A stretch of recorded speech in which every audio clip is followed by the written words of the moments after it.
नमस्कार दोस्तों, आज की वीडियो में आप जानेंगे जो कि 2024-25 में होने वाला है। हमारी दुनिया में ऐसे परिवर्तन जिसकी कल्पना भी शायद आप में से किसी ने नहीं की होगी। दोस्तों, आज हम बात करने जा रहे हैं दुनिया के सबसे बड़े भविष्यवक्ता नॉस्ट्रेडमस की भविष्यवाणियों के बारे में, जो कि 2024-25 की बड़ी भयानक तस्वीर पेश कर रही है। नॉस्ट्रेडमस जो कि एक फ्रांसीसी ज्योतिष थे और 16वीं सदी के भविष्यवक्ता और चिकित्सक भी थे, जिन्होंने प्लेग जैसी बीमारी का इलाज भी किया था। फ्रांस में 14 दिसंबर 1503 को जन्मे नॉस्ट्रेडमस ने अपनी पुस्तक में 12 सेंचुरीज यानी कि 1200 चतुष्पादियां लिखी। उनमें से अब मात्र 955 अस्तित्व में हैं। इनमें से लगभग 3000 भविष्य कथनों का वर्णन है। गत 50 वर्षों में उनकी 800 भविष्यवाणियां सत्य की कसौटी पर सही उतरी हैं। सेंचुरीज में 3797 तक के समय काल की भविष्यवाणियां की गई हैं। फ्रांस के मेस बाबहम ने 4 मई 1555 को फ्रांसीसी भाषा में नॉस्ट्रेडमस की पुस्तक का प्रकाशन किया था। पुस्तक की प्रकाशन पूर्व इतनी ख्याति हो चुकी थी कि प्रकाशन दिनांक को लंबी कतारें उसके खरीदारों की लगी थी और पुस्तक का प्रथम संस्करण एक ही दिन में समाप्त हो गया था। नॉस्ट्रेडमस की कुछ भविष्यवाणियां जो कि काफी लोकप्रिय हैं, आइए जानते हैं उसके बारे में। पहली भविष्यवाणी, निष्कासित स्त्री फिर सत्तारूढ़ होगी और उसके बैरी उसके विरुद्ध षड्यंत्र करेंगे। 3 वर्षों तक वे अपने कार्यकाल को यादगार बना देगी और बाद में उसकी मृत्यु हो जाएगी। इस भविष्यवाणी को 1977 में इंदिरा गांधी की पराजय से जोड़कर देखा गया। फिर 1980 में वे वापस प्रधानमंत्री बनी और 67 साल की उम्र में उनकी हत्या कर दी गई।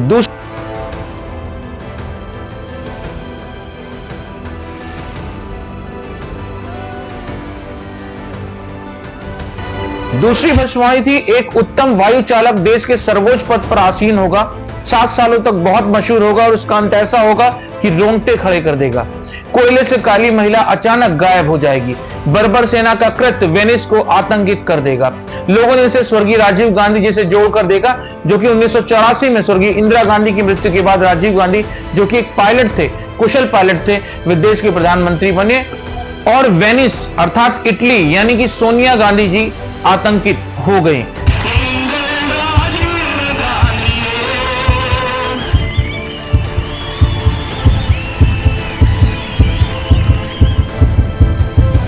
यानी कि घबरा गई। ये दोनों भविष्यवाणियां जो कि सच हो चुकी हैं। अब जो होने वाला है उसके बारे में बात कर लेते हैं। तीनों ओर से घिरे समुद्र क्षेत्र में वह जन्म लेगा, जो कि बृहस्पतिवार को अपना अवकाश दिवस घोषित करेगा। भूमि और समुद्र में उसके जैसा शक्तिशाली कोई नहीं होगा। तीन घिरा देश तो भारत ही है। अब ये कौन होगा जो कि बृहस्पतिवार को अपना अवकाश दिवस बनाएगा, ये देखने की बात है। नॉस्ट्रेडमस ने 2024-25 के बारे में क्या बोला, आइए जानते हैं।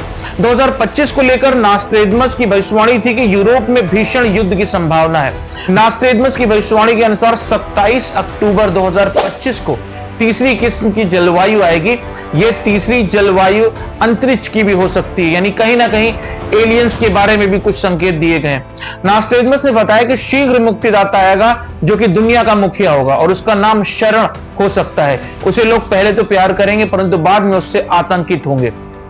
यूरोप में मुख्य संघर्ष रूस और यूक्रेन के बीच युद्ध है, जो कि 24 फरवरी 2022 को शुरू हुआ। रूसी यूक्रेनी युद्ध में 2014 में शुरू हुआ था। उसने क्रीमिया पर कब्जा किया और पूर्वी यूक्रेन में सशस्त्र संघर्ष छिड़ गया। 24 फरवरी 2022 को रूस ने यूक्रेन पर पूर्ण पैमाने पर आक्रमण किया। देश भर के शहरों पर मिसाइल हमले किए। वर्तमान स्थिति, रूस द्वारा पूर्वी यूक्रेन में अपने आक्रामक अभियान जारी रखने के साथ युद्ध जारी है। अगस्त 2023 में यूक्रेनी सैनिकों ने सीमा पार करके यूसी क्षेत्र कुर्स्क में एक आश्चर्यजनक हमला किया। मई 2024 में रूसी सेना ने खार्किव में उत्तर में सीमा पार की, कई गांवों पर कब्जा कर लिया और हजारों सैनिकों को भागने पर मजबूर कर दिया। यूरोप में अन्य संघर्षों में शामिल है, आर्मेनिया ने अजरबैजान में नागोर्नो काराबाख के कुछ हिस्सों पर कब्जा कर लिया। रूस ने मोल्दोवा में ट्रांसनिस्ट्रिया पर कब्जा कर लिया। रूस ने जॉर्जिया में दक्षिण ओसेशिया और अखाजिया पर कब्जा कर लिया। इधर इजराइल और फिलिस्तीन संघर्ष का धार्मिक विवाद एक गहरा आयाम जोड़ता है। यह देखते हुए कि भूमि में यहूदी धर्म, इस्लाम और ईसाई धर्म के लिए पवित्र स्थल शामिल है। यहूदियों के लिए यरूशलेम पश्चिमी दीवार का घर है, जो कि मंदिर का अवशेष है, जो इसे यहूदी धर्म के सबसे पवित्र स्थलों में से एक बनाता है। मुसलमान यरूशलेम को अल-अक्सा मस्जिद के स्थान के रूप में पूजते हैं, जो इस्लाम में तीसरा सबसे पवित्र स्थल है, जहां उनका मानना है कि पैगंबर मोहम्मद स्वर्ग गए थे। ईसाई भी यरूशलेम को पवित्र मानते हैं, क्योंकि इसमें यीशु के जीवन, सूली पर चढ़ने और पुनरुत्थान से जुड़े स्थल शामिल हैं। ये धार्मिक स्थल निकटता में स्थित है, खासकर यरूशलेम के पुराने शहर के भीतर, जो अक्सर तनाव का केंद्र बिंदु रहा है। प्रत्येक धार्मिक समूह इन क्षेत्रों पर नियंत्रण या पहुंच को अपनी विरासत और पहचान से जुड़ा हुआ मानता है।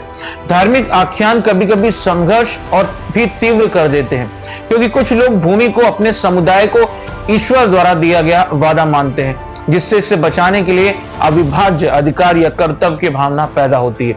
यद्यपि मूल मुद्दे काफी हद तक राजनीतिक हैं, लेकिन धार्मिक संबंध वार्ता जो जटिल बनाते हैं और भूमि से जुड़ी भावनाओं को और गहरा कर देते हैं। नास्ट्रेडमस ने अपनी भविष्यवाणियों की किताब में भारत में एक मुक्तिदाता जन्म लेने के बारे में बताया गया है। उनके मुताबिक ये मुक्तिदाता राजनीति और धर्म दोनों क्षेत्रों में सक्रिय रहेगा। नास्ट्रेडमस की भविष्यवाणी के मुताबिक इस मुक्तिदाता की वजह से वंचित वर्ग की समस्याएं दूर होंगी और बड़े संकटों से निपटा जा सकेगा। हालांकि कुछ विद्वानों का मत है कि वह नेता चीन से भी हो सकता है, क्योंकि नास्ट्रेडमस ने स्पष्ट किया है कि वह नेता ना तो क्रिश्चियन होगा, ना मुस्लिम होगा और ना ही जूस होगा। एशिया का वह महान नेता शांति दूत होगा। कुछ लोग उक्त भविष्यवाणी को भारत के वर्तमान प्रधानमंत्री श्री नरेंद्र मोदी से जोड़कर देखते हैं, क्योंकि वे भी एक गरीब परिवार में जन्मे और उन्होंने भी अपना प्रारंभिक जीवन संत की तरह बिताया, और उन्हें भी पहले लोग नफरत करते थे, फिर प्यार करने लगे, और हो सकता है कि बाद में सभी उनसे डरें। लेकिन शायरन और नरेंद्र शब्द में बहुत फर्क है, इसलिए यह स्पष्ट कहना कि यह भविष्यवाणी मोदी जी से संबंधित है सही नहीं होगा।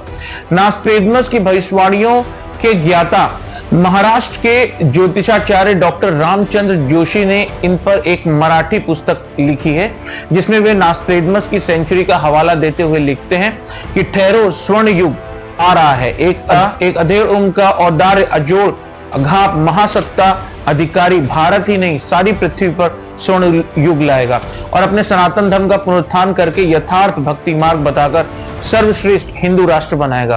तत्पश्चात ब्रह्मदेश, पाकिस्तान, बांग्लादेश, श्रीलंका, नेपाल, तिब्बत, अफगानिस्तान, मलाया आदि देशों में वही सार्वभौम धार्मिक नेता होगा। सत्ताधारी चांडाल चौकड़ियों पर उसकी सत्ता होगी। वह नेता शायरन दुनिया का आशा मालूम होता है, बस देखते रहो। नास्ट्रेडमस की इस किताब का मराठी भाषा में महाराष्ट्र के मशहूर ज्योतिषी डॉक्टर रामचंद्र जी जोशी ने अनुवाद किया। उनकी अनुदित किताब में लिखा है कि एक अधेड़ उम्र का व्यक्ति जो भारत का प्रतिनिधित्व करेगा, वह भारत के साथ ही साथ पूरी दुनिया में एक नया अध्याय लिखेगा। उसकी अगुवाई में भारत दुनिया में महाशक्तिशाली बन जाएगा। नास्ट्रेडमस की भविष्यवाणियों के अनुसार पूरी दुनिया तीसरे विश्व युद्ध का सामना करेगी। दुनिया के कई देशों के बीच ऐसी स्थितियां उत्पन्न हो जाएंगी जिससे कि तीसरे विश्व युद्ध की स्थिति बन जाएगी। इस विश्व युद्ध में कई महाशक्तियां भाग लेंगी। साथ ही हिंद का प्राचीन देश, जिसे भारत से जोड़कर देखा जा रहा है, वो जूझता नजर आएगा। नास्ट्रेडमस की भविष्यवाणियों में यह बात साफ नहीं कि यहाँ जूझने का अर्थ कमजोर स्थिति है या फिर इसका मतलब कुछ और है। महान भविष्यवक्ता नास्ट्रेडमस की 950 भविष्यवाणियों में से 18 भविष्यवाणियों का केंद्र तीसरा विश्व युद्ध था।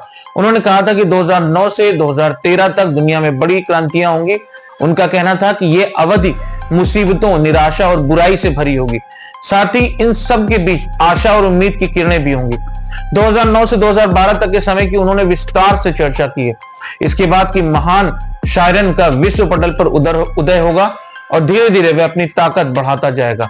अंत में होगा वही जो वह चाहेगा। सागरों के नाम वाला धर्म चांद पर निर्भर रहने वालों के मुकाबले तेजी से पनपेगा और उसे भयभीत कर देगा। चांद पर आधारित धर्म एक ही है, इस्लाम, और दुनिया में जितने भी सागर हैं उनमें से सिर्फ हिंद महासागर के नाम पर ही एक धर्म है जिसे हिंदू धर्म कहते हैं। आगे के वाक्य की व्याख्या करना कठिन होगा, लेकिन नास्ट्रेडमस ने अपनी ओर से भी भविष्यवाणियों में हिंदू धर्म के उत्थान की बात कही। लाल के खिलाफ एकजुट होंगे लोग, लेकिन साजिश और धोखे को नाकाम कर दिया जाएगा।